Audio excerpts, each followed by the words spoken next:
História da escuridão. Um vento forte e estranho soprou acima da nossa cabeça, trazendo um tremor ao nosso corpo já um pouco cansado.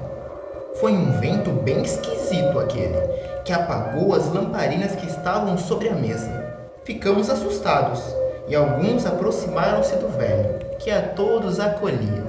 Não se assustem, crianças. Esse vento é nosso parente e veio lembrar-nos que um dia já vivemos sem a escuridão da noite.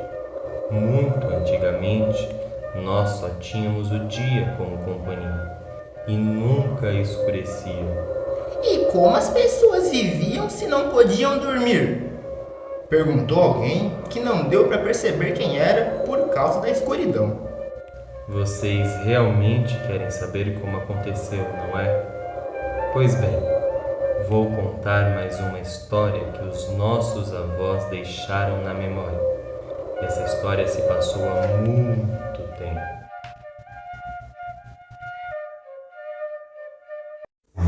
As serpentes que roubaram a noite. Fazia pouco tempo que o mundo era mudo e que as garras da onça ainda não haviam crescido e já reinava a insatisfação. Isso porque a noite nunca chegava. Ela queria permitir que pessoas e animais repousassem um pouco. O sol brilhava sem parar nos céus e nenhum daqueles infelizes conseguia sequer tirar uma soneca. Os raios ardentes do sol queimavam tanto e durante tanto tempo que todos preferiam levantar. Apenas o papagaio continuava a protestar, mas tão alto que toda a floresta o ouvia. Porém o sol pouco se importava com toda aquela gritaria e seguia brilhando tão alegremente como antes. Após um certo tempo, o papagaio ficou rouco e os outros seres arrastavam-se como sombras. No leito dos rios já quase não se via uma gota d'água correr.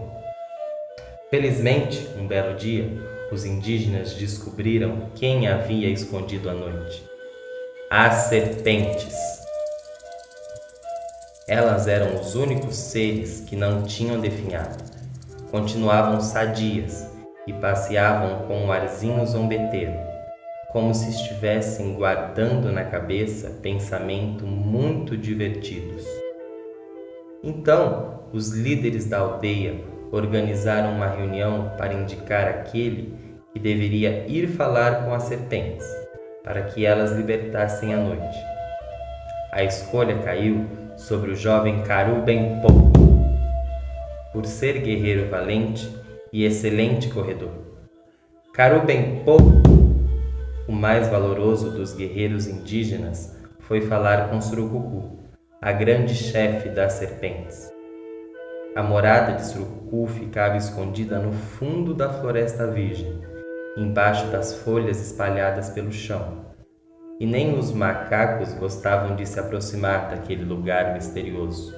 Quem se atreve a me incomodar? Gritou a serpente erguendo a cabeça. Sou eu, Caru-Ben-Po, o grande guerreiro. Respondeu o intrépido representante dos indígenas e prosseguiu. Dizem que as serpentes esconderam a noite. Se me devolverem a noite, darei arco e flecha como presente do meu povo. E de que me serviriam o arco e as flechas? Riu a Surucucu. Não tenho mãos para manejá-los? Meu rapaz, tens de me trazer outra coisa. Após dizer essas palavras, ela deslizou por entre as folhas e desapareceu. E Caru-Ben-Po se viu sozinho. Voltou à aldeia de mãos vazias, e todos ficaram quebrando a cabeça para descobrir o que dar à serpente. Finalmente, depois de muito pensar, imaginaram o que contentaria a serpente. Uma matraca, pois é um objeto que agrada a todos, e nenhum animal possui um objeto desses. Fizeram então uma matraca, cujo som era ouvido para além das planícies e das montanhas. E Caru-Ben-Po pôs-se novamente a caminho. Dessa vez, Surucucu estava esperando-o. Sei Sei que me trazes uma matraca, disse ela. Evidentemente não é coisa que despreze, mas como vou usá-la se não tenho nem mãos e nem pés? Vou prendê-la na tua cauda, disse Carubem-Pô, e imediatamente pôs mão à obra.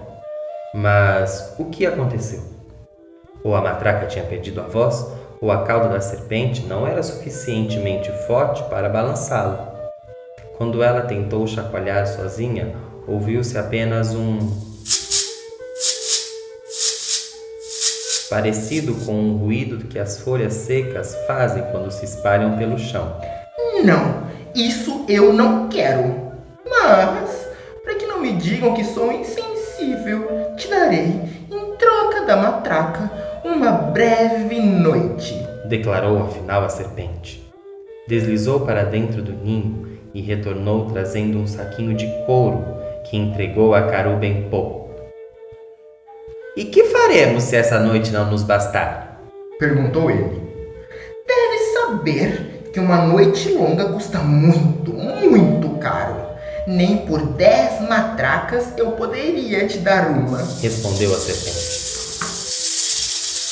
Nesse caso, o que queres em troca então? Conversei com as outras serpentes a esse respeito e decidimos que trocaríamos uma noite longa por uma jarra cheia daquele veneno que teu povo coloca nas flechas. Mas o que irão fazer com esse veneno? Perguntou Carubem-Pô. Sua pergunta não recebeu resposta. Surucucu deslizou sobre as folhas, a matraca presa em sua cauda fez-se ouvir por um momento, e depois a serpente desapareceu. Caminhando lentamente, Carubem-Pô retornou à aldeia com um saquinho de couro. Acalentava a esperança de que a noite curta seria suficiente para todos, mas em seu espírito permanecia o receio de um novo encontro com a serpente. Assim que seu povo abriu o saquinho, o mundo foi invadido pelas trevas e todos caíram num sono profundo. Mas não por muito tempo. Passado alguns instantes, o sol voltou a brilhar e expulsou a escuridão para trás das montanhas e despertou sem piedade aqueles infortunados adormecidos. Todo dia acontecia a mesma coisa, e logo ocorreu aquilo que Carubem-Pô temia. Perceberam que uma noite tão curta não bastava para descansar, e todos começaram a juntar veneno. Às vezes, apenas uma gota para encher o jarro. O jovem retornou à floresta pela 3ª vez, e dessa vez caminhava com cautela, pois tinha receio de tropeçar e deixar cair o jarro. Surucucu estava enfiado em seu ninho e via-se apenas sua cabeça. Ao lado dela havia um enorme saco bem cheio. Eu sabia que voltarias, disse ela ao recém-chegado. Vê, preparei um saco que contém uma noite longa. Carubem-Pô entregou-lhe o jarro e perguntou curioso: Escuta, por que as serpentes precisam de veneno? Porque somos pequenas e fracas, respondeu a Surucucu. E precisamos ter presas venenosas para nos defender. Mas não tenhas medo, darei a cada serpente apenas uma pequena quantidade de veneno, a fim de que não possamos realmente fazer mal a ninguém. Mas é que... estranhou o guerreiro, com dúvida. Bem, já estás com um saco. Deves levá-lo para a tua aldeia e só abri-lo quando chegares lá. Se soltares à noite cedo demais, a escuridão vai impedir-me de distribuir o veneno a cada serpente, como eu tinha pretendido, e as consequências recairiam sobre todo o mundo. Com essas palavras, ela se despediu e, sem tardar, convocou todo o povo das serpentes e começou a distribuir o veneno. Surucucu foi a primeira a se servir. Caru-Bem-Pô voltou para a aldeia carregando a bolsa com todo o cuidado e pensava no que a serpente havia lhe dito, e por isso não percebeu que o papagaio, excitadíssimo, voava acima dele gritando: Venham ver! Venham ver! Ele tá trazendo a noite toda! Caru-Bem-Pô tá trazendo a noite toda! Venham! A noite louca tá vindo! Venham ver! Evidentemente, todos que lá estavam podiam vê-lo com os próprios olhos. Os macacos, loucos de alegria, saltavam no topo das árvores. O jacaré fazia ondas com um pouco de água que ainda restava e inundou todo o rio. A onça, impaciente, arranhou-se. Solta a noite agora mesmo! O que está esperando? Gritou ela, atirando-se sobre Caru-Bem-Pô. Antes que o jovem entendesse o que estava acontecendo, a onça arrancou a bolsa das mãos de Caru-Bem-Pô, pulou para as urzes e abriu-a. Uma densa escuridão caiu sobre a selva, surpreendendo a todos. Animais e pessoas procuravam caminhos para voltar para suas casas e colidiam uns aos outros.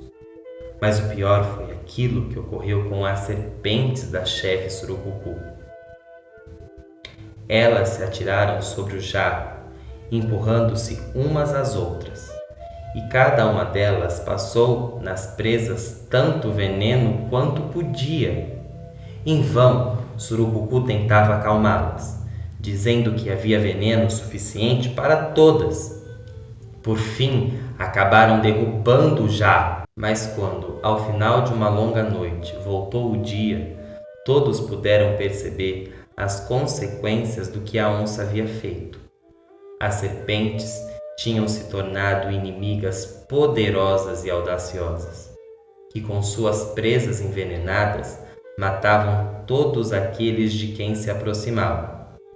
Apenas o povo das jiboias não foi atingido, e sempre avisava os índios com a sua matraca.